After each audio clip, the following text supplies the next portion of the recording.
দিলি তো ভেঙে, কি হবে এখন? ইস! একেবারে চুরমার হয়ে ভাঙল। এটার কি আর জোড়া দেওয়া যাবে?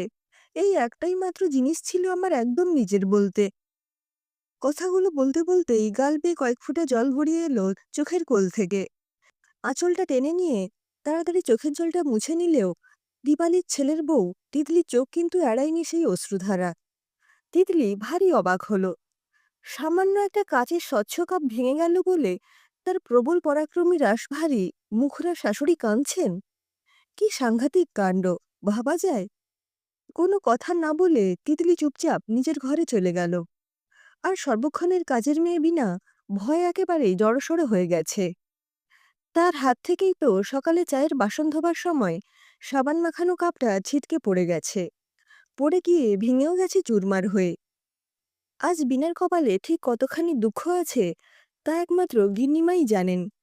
হয়তো দিনভর বাক্যবাণে এফোড় ওফোড় করবেন, কে জানে। বেলা গড়িয়ে যায় প্রায়। দীপালি নিজের ঘরের সাবেকি পালঙ্কের ওপরে পাশ ফিরে দেওয়ালের দিকে মুখ করে শুয়ে আছেন। তিতলি দু একবার উঁকি দিয়ে দেখে গেছে বটে, তবে শাশুড়ির মুহুর্মুহু ফোঁস দীর্ঘশ্বাস শুনে আর সাহসে কুলোয়নি সাংসারিক কথাবার্তা কিছু জিজ্ঞেস করতে। যদিও আজ প্রায় 10 বছরের ওপর তিতলি এবারের বউ হয়ে এসেছে, তথাপি এখনো শাশুড়ি হিসেবে তার নাকি নাক টিপলে দুধ বেরোবে এখনো। সংসারের প্যাচ পয়জার সে কি বোঝে। তিতলি আর ঝুঁকি বাড়াতে চায়নি। এতদিনে তার অভীষ্ট লাভের দিন এসে হাজির হয়েছে, নিজে হেঁটে হেঁটে। এই সুবর্ণসূচক গিনিপনা করার তিতলি মোটেই হারাতে চায় না। নিজের মনের মতো বাজার করালো বিনাকে দিয়ে। তিতলির সাংবাদিক বর অবশ্য এই সংসার ধর্মের অনেক ঊর্ধ্ব দিয়ে যায়। সে মানুষকে খাবার সময় ডেকে খেতে দিলে খায়, নইলে হোটেলে যায় খেতে। সুতরাং তাকে সংসারের এমন তুচ্ছাতি তুচ্ছ বিষয় নিয়ে তিতলি মোটেই বিরক্ত করল না। সে নিচের ঘরে তার বইপত্রের ডাই, কম্পিউটার, ল্যাপটপের গুহায় দিব্য আছে। রান্নাবান্না হলে, খাবার সময় হলে ডাক পড়বে তার। আর সেও নাড়ুগোপালের মতোই এসে স্নানটি করে এসে খেতে বসবে। মায়ের গোপাল অতি সুবোধ বালকই বটে। নিজের কাজের বাইরে আর কোনো বিষয়ে তার কোনো কৌতূহল নেই। এটা অবশ্য একদিকে তিতলির পক্ষে খুবই ভালো, কোনো চাপ নেই। আবার একদিকে বড্ডই খারাপ। এমন লোকের সঙ্গে একটু যে ঝগড়া করবে বা জমিয়ে পিএনপিসি করবে, কি খানিকটা কান ভাঙচি দেবে, তারও কোনো উপায় নেই। তা দীপালির এহেন গোপালপুত্র আজ খেতে বসে এদিক ওদিক চেয়ে বলে ফেলে, সকাল থেকে মাকে দেখছি না তো, মা খাবে না? ও বাবা!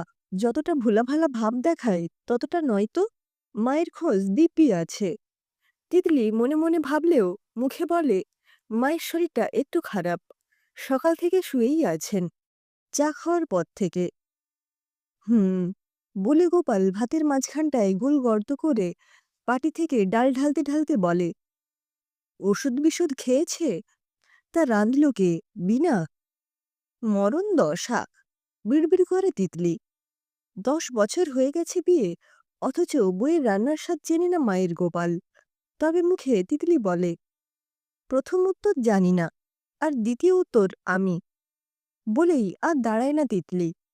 আজ বলে এত খেটে খুঁটে ইউটিউব দেখে দেখে এই প্রথমবারের মতো শাশুড়ির খবরদারি ছাড়াই নিজের মনে নিজে পুরোটা রান্না করেছে।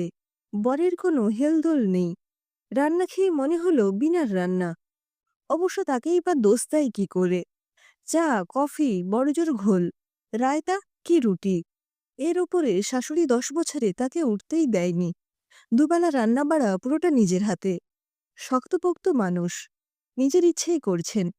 তাতে তিতলির কি? বরং গায়ে হাওয়া লাগিয়ে বেড়ানোর রোজগার সুযোগ কেউ ছাড়ে? তিতলিও ছাড়েনি। তবে কিনা ফেসবুক কিংবা রান্নার রিয়েলিটি শোগুলো দেখলেই বুকটা তিতলির হু হু করে উঠত। তাও আমল দিয়ে তেমন গায়ে মাখেনি তিতলি। কিন্তু তাই বলে শাহী ডাল খেয়ে বর বুঝবে না যে ও রান্না বিনার হাতে হতেই পারে না? যাকগে, তুমি আবার কাল থেকে তোমার মায়ের হাতের রান্নাই খেও বাপু। আশা করি কালকের মধ্যেই উনি ওনার ওই একমাত্র সম্পত্তি কাচের কাপের শোকটা কাটিয়ে উঠতে পারবেন। ভাবতে ভাবতে তিতলি শাশুড়ির ঘরে উকি মারল। এখনো দীপালি শুয়েই আছেন। তিতলি আস্তে আস্তে ডাকল, মা, ও মা, খাবেন আসুন, অনেকটা বেলা হয়েছে। দীপালি তিতলিটাকে উঠে বসলেন। সাদা ইঞ্চিপার শাড়ির আঁচলটা কাঁধে ফেলে ধীরে ধীরে মেঝেতে পা রাখলেন। গোপাল খেয়েছে? তোমরা খেয়ে নাও। আমার আজ আর তেমন খিদে নেই মা। মাথাটাও বড় টিপটিপ করছে।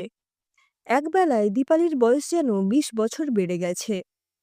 ঝড়ে ভাঙা বিধ্বস্ত গাছের মতো দেখাচ্ছে ওনাকে। তিতলির এতক্ষণে বিতৃষ্ণাটা একটু থমকালো। এগিয়ে এলো শাশুড়ির কাছে। মা, এত দুঃখ করছেন কেন? আমি ঠিক হাতিবাগান বা ধর্মতলা ঘুরে খুঁজে খুঁজে ঠিক ওই রকম স্বচ্ছ কাঁচের কাপ এনে দেব আপনাকে। দীপালি আবার ফুঁপিয়ে উঠে তিতলিকে জড়িয়ে ধরলেন যেন পরম ভরসায়। তিতলি হতভম্ব। কিছুতেই বুঝতে পারছে না যে একটা সামান্য কাচের কাপের শোক কি করে এতটাও হতে পারে। দীপালি নিজেকে একটু সামলে গুছিয়ে বললেন, ওই রকম দেখতে কাপ হয়তো আনতে পারো, কিন্তু তাতে কি ওনার হাতে স্পর্শ লেগে থাকবে বৌমা? যখন বিয়ে হয় তখনও তো ওনার তেমন রোজগার ছিল না। তাই আমার বাপের বাড়ির অমতে বিয়ে, যাতে মেলেনি। উনি জেদ করে বিয়ে করে নিলেন। ওনার বাড়ির কারোরও তেমন মত ছিল না এই বিয়েতে। নম নম করে শাশুড়ির ট্রাঙ্ক থেকে নিজের একখানা শাড়ি আর থালায় ৫ রকমের ভাজা আর ডাল ভাত দিয়ে সাজিয়ে ওনাকে দিয়ে ভাত কাপড় দেওয়ালেন। নিয়ম ওটা। শাশুড়ির হাত খালি। নিজের বাঁ হাত থেকে একগাছি সরু চুড়ি খুলে পরিয়ে দিলেন। উনি চুপচাপ দেখলেন। তারপর বললেন, অর্ধবেকার ছেলেকে বিয়ে করেছ, কিছু হ্যাপা তো থাকবেই। তারপর নিজের খাদির পাঞ্জাবির পকেটে হাত ঢুকিয়ে খবরের কাগজের মোড়কে মোড়া কাপটা বের করলেন। বললেন, অনেক খুঁজে দরদস্তুর করে কিনেছি তোমাকে উপহার দেব বলে। তোমার পছন্দ না হলে আমি নাচার। তবে হ্যাঁ, আমি আজ থেকে আমৃত্যু তোমার ভরণ পোষণের দায়িত্ব নিলাম। বলতে বলতে কোথায় যেন হারিয়ে গিয়েছিলেন দীপালি। তিতলি মন্ত্রমুগ্ধের মতো শুনছিল। সাদা শাড়ির আঁচলে চশমার কাজ মুছে নিয়ে আবার শুরু করলেন দীপালি। মুখে যেন তার নববধূ দীপ্তি উজ্জ্বল। ওনার মুখের তো কোনো রাগ ঢাক ছিল না। শাশুড়ির সামনেই হাসতে হাসতে বললেন, এই কাপে আমি চুমু ভর্তি করে দিয়েছি। যতবার তুমি যত চুমুক চা খাবে, এতে সেটা আমার চুমুর বিনিময় হয়ে এসে সোজা আমার এই ঠোঁটে পড়বে, বুঝলে? ওনার কথা শুনে শাশুড়ি লজ্জা পেয়ে অন্যদিকে মুখ ফেরালেন। তারপর সংসার শুরু হলো। প্রথম মাসটা কাটতে না কাটতেই দ্বিতীয় মাসে আমার কপাল পুড়ল। উনি চলে গেলেন চিরকালের মতো আমাকে একলা করে দিয়ে। সেই দিনই জানতে পারলাম আমার শরীরে গোপাল গোপাল আসছে। শোক করার সময় রইল না। পাশে কাউকে পেলাম না। একলা একলাই পথ চলা শুরু হলো ৪০টা বছর ধরে। তবে উনি কথা রেখেছিলেন, জানো বৌমা, দুবেলা ওনার ঠোঁটের ছোঁয়া যে পেতাম ওই কাপের চায়ের প্রতি চুমুকে চুমুকে, আজ থেকে ওনার স্পর্শটাও যে ছেড়ে গেল। সদ্য কিশোরীর মতো দীপালি ফুপিয়ে ফুপিয়ে কাঁদছেন তিতলির বুকে মাথা রেখে। তিতলির চোখও শুকনো নেই। তিতলির চোখের জলে আজ ধুয়ে যাচ্ছে শাশুড়ির ওপরে জমে থাকা ১০ বছরের দেশ বিদ্বেষ, ক্ষোভ, দুঃখ, অভিমান সব। এখন আর শাশুড়ি বৌমার সম্পর্কে নয়, এক নারী অনুভব করছে অন্য এক নারীর অসহায়, অবরুদ্ধ, অবদমিত প্রেম।